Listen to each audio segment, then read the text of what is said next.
Dunia kolektor sepertinya sedang tidak baik-baik saja. Karena kenapa? Karena akhirnya Logan Paul meneruskan aksi koleksi-koleksian dia ke manga. Logan Paul drops over 500k on rare One Piece and Dragon Ball manga. Tuh, emang apa salahnya dia beli manga? Nah, ini terkait dengan kasus sebelumnya nih. Dia sempat beli-beli dan jual-jualan kolektor juga. Tapi sempat ada kasus yang nggak mengenakan. Logan Paul faced scam accusation after 16 million US dollar Pokemon card sale. Sebelum dia koleksi manga, dia juga koleksi kartu Pokemon dan dikasusin. Terus tiba-tiba pindah ke manga. Ini orang emang fans beneran, wibu beneran, atau emang cuman nyari untung doang? Entahlah, tapi setidaknya ISOSpeed bilang, "You don't even know shit about One Piece." Jadi, apa yang sebenarnya terjadi sama Logan Paul dan kegiatan koleksi-koleksinya? Problem apa sih yang sebelumnya dihadapi di kartu Pokemon dan sekarang problemnya apa di koleksi manga One Piece dan Dragon Ball?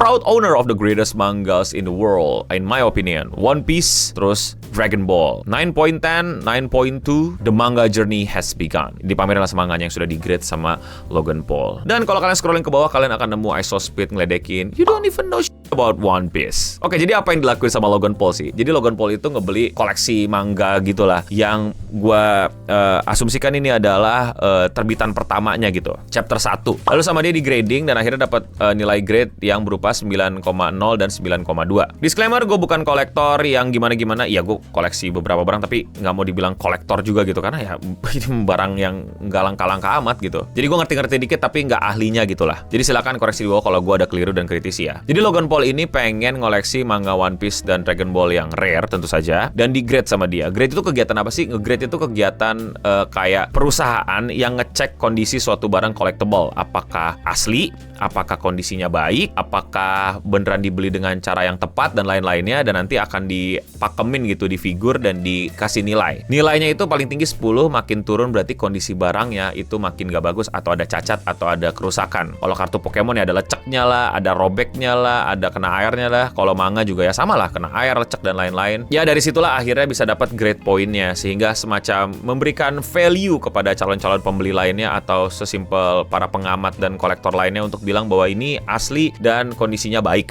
Untuk apa? Ya, untuk kebanggaan atau bisa juga dijual lagi dengan nilai kepercayaan yang tinggi. Netizen sih responnya jelas, ada beberapa yang mungkin nggak ngikutin Logan Paul terus bilang, "Wah keren bang, ayo bang, wibu dan lain-lain," which is okay fine. Tapi kalau lu udah tahu Logan Paul, ya mungkin reaksi lu sama kayak ISOSpeed gitu loh. You don't even know shit about One Piece. Karena emang dia bener-bener karbit, bener-bener ngelarp gitu loh. Aduh, larp itu tuh istilah baru ya teman-teman. Ya kasarnya itu adalah karbit versi luar. Tapi gue sebel karena gue juga ikut komunitas LARP gitu kan, yang dimana sebenarnya konotasi kata LARP itu baik gitu, singkatan dari live action role playing, yang dimana ya kita ke era fantasi medieval pakai kostum dan lain-lain kayak cosplay gitulah. Tapi kita nggak cuma cosplay, kita ngejalanin quest, kita perang, yang seru-seruan gitu, yang ya kegiatan seru aja gitu. Tapi sekarang konotasinya negatif gitu, karena emang fungsinya untuk meminjam definisi live action di dunia nyata, role playing, lu acting. Ya ini juga dipakai tapi untuk ngewibu gitu kan, karbit. LARP itu versi karbitnya orang sono, dan ya udah si Logan Paul direspon sama banyak orang juga sebagai LARPer, sebagai orang yang ngekarbit, sok-sokan tiba-tiba datang ke dunia wibu. Sebenarnya dari captionnya aja lu udah tahu kalau dia tuh benar-benar baru banget nih ke dunia manga dan nggak ngerti banyak hal gitu. Masa dia bilang first canon appearance of Monkey D. Luffy, One Piece is the top selling manga in the world, bla bla. Dia ngejelasin ke orang umum, gue beli manga One Piece chapter 1, ini pertama kalinya Luffy hadir. Lu sebagai wibu dengerinnya kan kayak, no Sherlock, Dragon Ball, first appearance of Goku and Bulma. Ya lu pada para wibu dengerinnya juga kayak penjelasan dia, no Sherlock. Tapi sebagai orang yang chronically online dan tahu Logan Paul, gue ngerasa dia emang sengaja nge-rage bait untuk bikin caption kayak gini, untuk ramein, dan akhirnya orang-orang ngerespon apa yang lagi dia lakuin gitu. Ya mungkin dia tahu dikit tapi nggak sedikit itu. Emang caption yang bener gimana? Nggak ada caption yang bener. Tapi kalau lu emang kolektor sejati dan emang wibu yang kolektor sejati, pasti lu bakal menjelaskannya bahwa kenapa gue beli yang chapter 1 karena ini momen pertama gue baca waktu SMA, waktu SMP. This is nostalgia buat gue. Ini yang ngebuat gue semangat bekerja, ini yang membuat gue semangat untuk hidup. Mungkin gue dibully terus akhirnya gue sukses dan lain-lain. Dia nggak, dia bilang ini oh ya gue beli manga ini karena ini pertama kalinya Monkey D. Luffy hadir. Ya what? Bahkan ada orang yang nemuin video waktu dia ngejelasin One Piece, itu kacau balau banget. I did watch the live action show on Netflix. It was great. Luffy D. Monkey, shout out Luffy. Monkey D. Luffy. What? Monkey D. Luffy. It's Monkey D. Bro, dia nonton live actionnya. Dan dia nggak tahu namanya Monkey D. Luffy, bukan Luffy. Ya orang bisa aja salah ngomong kan, mungkin baru pertama kali nonton. Ya kita boleh memaklumi itulah, boleh lah, nggak apa-apa lah.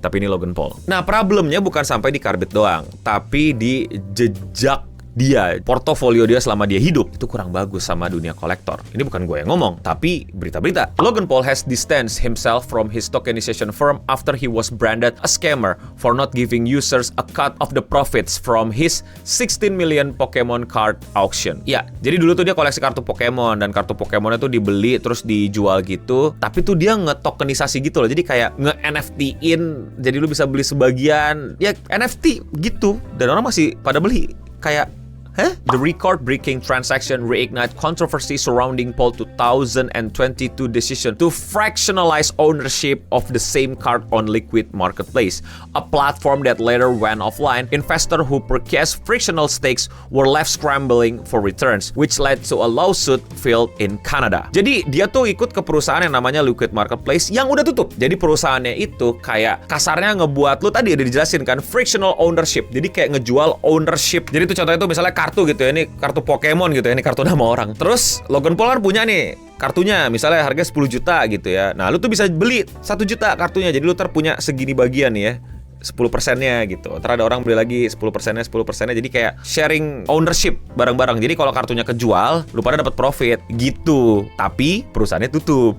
Tapi udah ada orang beli. Gabriel Shapiro, General Counsel LDLP Labs, described Paul move as a classic case of slope tokenization in a post on X, arguing the tokens held no actual legal rights to underlying assets. Shapiro urged investors to read the terms and service carefully before entering what he called legal scams. Bahkan udah diingetin sama orang, ini aneh banget nih gitu loh. Hati-hati lu pada, lu baca tuh terms and condition-nya. Terus tutup deh perusahaannya. Dan ini bukan pertama kalinya Logan Paul ngelakuin hal-hal aneh yang kayak gini. This is not his first controversy in the NFT space. His earlier CryptoZoo project failed to deliver a promised play-to-earn game, drawing a class action suit in 2023. He later launched a buyback program, compensated investor in exchange for waiving legal claims, and the lawsuit was dismissed in 2025. Lagi-lagi gue masih belajar tentang legal system di Amerika, mungkin ada yang lebih paham. Gue juga nggak ngerti apakah bisa gitu sebuah benda kayak gini tahu-tahu di NFT-kan, terus ownership-nya dibagi-bagikan, terus tiba-tiba jadi secara legal lu adalah pemilik 10% dari kartu ini. Itu kan kayaknya nggak bisa semudah itu, nggak bisa dengan NFT langsung bisa gitu. Itu mesti ada legalnya, mesti ada landasan hukum yang dijamin sama negaranya untuk lu tuh punya 10% dari sebuah kartu tersebut. Ya jadi ya kacau balau. Paul respond publicly, stating that Liquid Marketplace shut down for reason outside his control, and that he personally funded efforts to restore the site so user could withdraw their funds. He also noted that 5.5% of the card was fractionalized, with investor paying up approximately $270,000 combined for those fractional position. Jadi yang dijual itu cuma 5,4% dari kartunya, dan katanya sih dia lagi berusaha untuk mengembalikan website tersebut. Jadi user bisa withdraw. Nggak tahu sekarang apakah udah balik dan user bisa withdraw. Iklan dulu boleh kali. Thank you buat semua yang udah support channel gua, terutama sama yang member alias yang klik tombol join di bawah atau tombol gabung. Yes, harganya cuma 10.000, tapi itu benar-benar bisa nge-support gua untuk terus bikin video-video kayak gini. Buat kalian yang udah join, gue ucapin terima kasih. Buat yang belum join, jangan lupa jadi member di sini. Namanya beda, punya avatar sendiri, dan lebih kelihatan kalau komen. Dan kalau 50.000, kalian bisa nyaksiin beberapa video live streaming gue yang nggak gue tampilin ke publik. Thank you Singamore Aristoteles, thank you Singamore Leo. Yang belum bisa jadi member nggak apa-apa, tetap thanks buat semua supportnya, like, comment, subscribe dan lain-lain, atau sebarin video ini atau di klip juga boleh. Now back to the video. Dan yang di manga, gue nggak tahu bakal diapain sama dia. Mungkin pure classic move. Lu beli murah, lu jual lebih mahal, entah pakai NFT-an, tokenisasian lagi atau enggak. Itu pun juga hal yang banyak orang nggak suka. Karena kenapa? Ya karena, ya gue nggak tahu ini dilarang apa enggak ya. Tapi ya lu silakan kritisi orang gitu. Lu silakan nggak setuju sama bagaimana cara dia men-treat dunia collectible ini gitu. Ya simple, jual murah beli mahal, dan dia tahu dia punya panggung, dia tahu dia punya angka, dia bisa nge-hypein itu. Terbukti di Pokemon dia berhasil, untung berapa gitu loh, gede banget. Dan sekarang dia mau ngelakuin itu di manga. Dan orang-orang yang belum tahu jadi tahu, dan mungkin aja mencoba untuk melakukan peruntungan yang sama. Gue udah cek, gue udah coba tanya-tanya AI, gue juga coba-coba googling sendiri. Secara hukum hal ini emang memang nggak dilarang. Tapi apakah komunitas suka? Apakah lu pada happy ngeliatnya? Apakah lu pada malah terancam dunia collectible-nya? Yang gue juga udah denger desas-desusnya TCG di lingkungan sekitar kita lagi nggak baik-baik aja. Gue rasa lu pada yang lebih berhak untuk komentar di bawah. Karena gue nggak koleksi, gue beli karena gue suka. Gue nggak pernah mikir kayak, wah gue beli sekarang nih biar harganya gede. Lu mau apa itu? Boneka Pochita? Apa ya? Figur All Might nih yang paling gede yang gue punya. Gue rasa kalau gue jual harganya malah turun gak sih? Ya ini buat perbandingan aja. Gue beli figur-figur ini, gue suka. Dan ada nilai value nostalgianya atau sentimen emosionalnya sama anime yang gue suka atau karakter yang gue suka. Kadang juga ada yang gue beli karena gue pengen support penciptanya. Ada juga yang karena tekanan sosial, jujur-jujuran aja, gak enak. Tapi gue nggak pernah tahu apakah yang gue beli ini semua itu bakal naik harganya. Jadi gue nggak mau menyebut diri gue kolektor atau gimana. Koleksinya juga cuma itu doang. Dan nggak ada larangan yang untuk orang mengkoleksi dengan cara Logan Paul, beli murah, jual mahal. Dari dulu emang udah ada, dari dulu udah dilakuin. Tapi mungkin karena Logan Paul eskalasinya jadi lebih wow, karena jumlah orang yang masuk dengan mindset untuk koleksi demi beli murah jual mahal akan jauh lebih banyak. Sehingga kolektor yang kayak gua cuman beli karena I love it, mungkin harga-harganya bakal merasakan kenaikan ya. Karena penjual juga pasti ngelihatnya wah mulai dikumpulin orang ya, supply and demand aja. Makanya gue bilang, gue rasa lu pada nih yang mungkin lebih lama, yang lebih ahli, yang lebih koleksi daripada gue untuk bisa komentar dan merespon kejadian-kejadian yang kayak gini. Gimana menurut kalian dunia kolektor setelah Logan Paul masuk? Komen di bawah. Komentar hari ini datang dari video yang gue nge-review The Boys. Belum review sih, masih first impression 3 episode. Datang dari Farhan tata. Komentar dia adalah selaras dengan ucapan Soldier Boy ke Homelander. You are beep disappointment. Mau komentar kalian dibacakan? Komen aja di kolom komentar di bawah. Thank you semua yang udah support. Kalau kalian suka sama konten pembahasan kayak gini, support gue dengan sesimpel klik tombol subscribe atau like. Dan sekian seputar internet untuk episode kali ini. Gue udah bening pamit undur diri. Thank you buat para member. Dan biar lama-lamain ini member keluar, kita biasa memenuhi kolom komentar dengan hal-hal yang tidak sesuai dengan video. Apa ya kira-kira? Komen di bawah alasan kalian masih tidak punya pacar sampai sekarang. Bayangin orang-orang bingung ngebahas apa nih. Dah ya, thank you semua yang udah nontonin. Dan untuk kita semua, stay clean and sound.